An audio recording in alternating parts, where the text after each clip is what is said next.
I wanna sing, I wanna shout, I wanna scream till the words dry out. So put it in all of the papers. I'm not afraid, they can read all about it, read all about it. Oh. Listen, you're not fucking doing this shit anymore. So it came this huge fight where I ended up kicking my dad out of my mom's house that day because he was trying to hurt my little cousin again. And I'm like, you're not doing this again. And that was the first time because he actually, while he was pissed that I was kicking him out of the house, he actually called me a pata. A pata in English is basically like a dyke.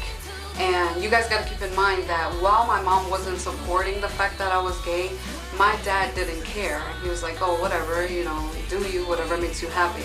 So for the first time, because he was mad at me that I caught him, you know, and I was like, hell no, you're not doing this. He was like, listen, he's like, vete de ahí, like go away, you fucking dyke. And I was like, and that shit, I was like, oh no, you didn't. No, that's how I felt inside. But I was like, oh, you're calling me a dyke? Hold up. Listen, first of all, I prefer to be a dyke than to deal with disgusting, molesting men like you. And he was drunk at the time, of course, and he was like trying to say something again, and I was like, oh, you want to call me a dyke? I was like, how about you tell my mom what you did to me when I was 13 years old? And he turned pale. He was like, he looked at her, looked at me, looked at her, and she was like, wait, what? What do you mean you did something to her? I was like, yeah, why don't you tell him what you did to me when I was 13 years old? What's up? And I got all gangster on his ass. And then my dad was like, you better shut up. You better shut up. And I was like, no, tell her. And then she's like, what did he do, my dad? What did he do? So I ended up telling her. Once again, you guys, my mom was just like not reacting how I expected her to react. She was watching me grabbing his shit, taking it out of the house, throwing it. They lived in a townhome, so their room was in the second floor. I literally opened up that balcony, got all hood on his ass, and I started throwing all his clothes outside the balcony. I was like, you getting the hell out of this house. And I didn't live with my mom at the time, but I was kicking his ass out. So I was like, you better get the hell out of here. He's like, I'm not going nowhere. I'm like, oh, you're not going nowhere? I'm about to call my aunt and tell her what you try to do to her daughter for the second time. And that's when he was like, oh, you know, like, oh, fine, I'm gonna go, you know. So he ends up leaving. So surprise, guys, guess what happened again? He ended up leaving the house. I'm thinking, yes, finally, case closed. We don't have to worry about this nigga ever again. Well, guess what, you guys? The next day, my dad was back in the house. And I know you guys are probably like, what the fuck? Yes, my dad was back in the house. And I was like, when I get to my mom's house, this nigga's literally laying on the couch, chilling with another beer in his hand. So I go to my mom. I was like, and I literally flipped, you guys. I was like, what is he doing here? And she was like, oh, because my dad, you know, my dad's a mechanic, or was a mechanic. She was like, oh, he was sleeping at the shop, and he was in a car, and a bunch of morenos, sorry, my mom is racist, morenos are basically niggas, African Americans, and she was like, a bunch of morenos tried to jump him. And I was like, really? In my head, I was like, really? Yes, let it fucking happen. Like, what? And she was like, no, like, what do you expect me to do? I'm like, yo, you just found out, okay? You gotta think. In my head, I was like, yo, you just found out yesterday that your husband was trying to touch your knees. You found out that your husband had molested your daughter, you know? on top of knowing that he had already molested her, and you're over here concerned that he was gonna get jumped in a fucking shop. Are you fucking kidding me? Are you fucking kidding me? You know, I'm sorry, you guys. Like, you don't understand. It's like me telling you the story is like bottling up again. So it's like rethinking about how fucking stupid I was because of the fact that I took so much shit from my family for what the fuck, nothing. So I didn't talk to my mom for like a good 6 months, and then, you know, she started kissing ass and saying, you know, that she was sorry, that, you know, she didn't protect me, blah blah blah blah blah blah blah blah. Okay, so everybody in my past relationships had been molested before. Everybody, every one of my past relationships had been molested. So yes, it took me years to finally decide, like, what am I waiting for? You know, everybody, even my kid's father was molested as a child. Does everybody in the family know? No. Would he ever come out and say it? No. Why do I say it? Because he doesn't have the courage to say it. You know, for a Dominican man to be molested, it takes a lot of courage. And it's rare when you'll find a man who will be honest and be like, yes, I was molested as a child, but I moved past that, you know? So, guys, everybody that I had been molested, you know, I had been with had been molested. And then throughout the years, to basically roll this up, I'll make another video another day and continue it. But to basically roll this up, that's what made me realize that I had to do something, which was what made me come up with the Mayimba project, you know? You know, once I was, like, for the first time in my life, you know, I had already left my kid's father. For the first time in my life, I was happy. I was myself. I didn't care whether my family accepted me or not. I was in love. I was, you know, I had everything that I needed, which was my 2 kids. You know, I was in love at the time.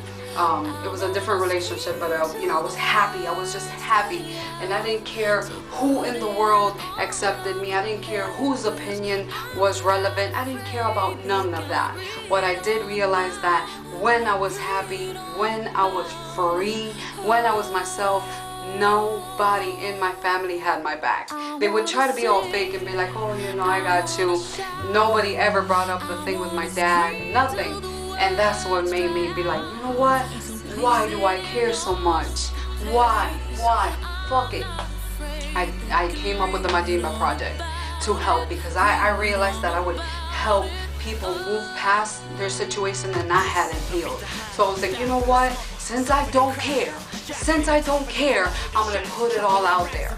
You know, I'm gonna put it all out there. So I took some little index cards, whatever, or paper, and I wrote down everything I felt, how I felt, and I was like, bam, bam, bam, bam.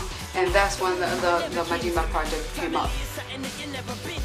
Bam, that's it. My whole family knew, and you know, my mom had just known about my father. So once the Mayimba project came out, you know, I had hit up my brother, and I was like, hey, listen, you know, I said that I was molested by family, but I didn't state no names.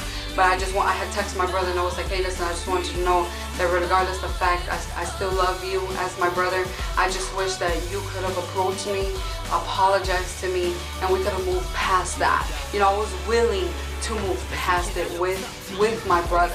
You know, because like I said, it stopped after, you know, I was like 14 or 13, whatever. After I put the lock, it stopped. So we just moved on as a brother and sister relationship, but I still had that in the back of my mind. So next thing you know,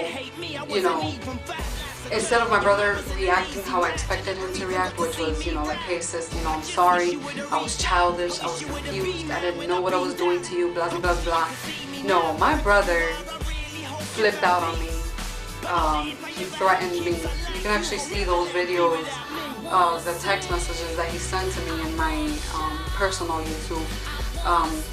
He flipped on me, he threatened me, and when he threatened to go, Julie, get me my phone in the bed, please. When he threatened to go and to my job that day, you know, when I tried to work things out with him, he actually, you know, I hit up my mom and I was like, hey, Mom, listen, Chris is threatening me to come to my job and I don't know what his intentions are, but I'm letting you know right now, I'm calling the cops because, you know, he's over here threatening me. So, once I did that, I told my mom, what? The what? Why? No, get out of here. So, you know, once he threatened me, I was like, well, wait, what's going on? And, you know, like I said, I called my mom and I told her, and she's like, well, why would your brother be threatening you? Keep in mind, my mom, this whole entire time, I was 25 at the time. That was a year ago, when I did the Mayimba project. When I came out and told her, and she was like, wait, why is your brother threatening you? That was when I actually had the balls to be like, you know what? I have the Mayimba project out. The whole family knows what's going on. The whole family knows. Mom, my brother molested me. She was like, wait, what? I was like, and this was in text messages. So, she was like, what do you mean your brother molested you? I was like, my brother molested me. And she was like, she's like, oh, great, Marial. Great. This is just what you wanted, to bring shame to the family. At the time, I'm like, whoa, what the fuck? I'm 25 years old. At the top, you know, like, by now I got everything solved. I know what's up. So I'm like, wait, what? What do you mean, shame to the family? I just told you I got molested by your son and you're worried about shame to the family? Get the fuck out of here. So, yeah, you guys, basically my mom ends up, she didn't talk to me. My mom stopped talking to me. My whole family stopped talking to me, you guys. After the Mayimba project and after I came out and told her that my brother had molested me, the whole family stopped talking to me. So you would think, it's like, wow, really? Like, you guys had to stop caring. I was like, why care so much about family? They're irrelevant. Family are people who accept you for you. Family is people who are there for you, regardless. It doesn't have to be blood, you know? So, basically, to wrap this video up, because I know it's pretty long. I know it's like back and forth, and I know you guys are probably like, damn, what the fuck is going on? Yeah, I don't talk to my family. I haven't seen my brothers. Oh, and also my little baby brother stopped talking to me. And I have a nephew, which I never get to see. And shit, you live and you learn, you guys. One of the questions that was asked about how do I deal with by the way, you guys, if you're not following me on Instagram, Mayimba Project, all together, I'll put it under the link of this video. Follow it. You'll see, you know, I'll give like helpful hints how to get over stuff, how to, you know, put daily motivation and stuff like that. You guys have to want this bad, you know, to move past it. You know what I mean? You can't let the past control your future. You really can't. Trust me. I'm 26 years old and it took me 25, well no, not 25, like 15 years basically, to actually have the balls to be like, you know, fuck everything, fuck everybody. I'm gonna be me and I'm gonna speak the hell up. Cause who cares? You know what I mean? Honestly, whoever is not there to support you, whoever does not have your back, okay, whether it's friends, family, whatever, if they are not there, if they don't have your back, if you tell them, hey listen, this happened to me, and they don't have your back, yo, seriously, bye. Whoever the hell it is, bye. Because they are not important. They are not irrelevant. You can't let nobody bring you down. That's just plain and simple. You cannot let anybody bring you down. You know what I mean? You just can't.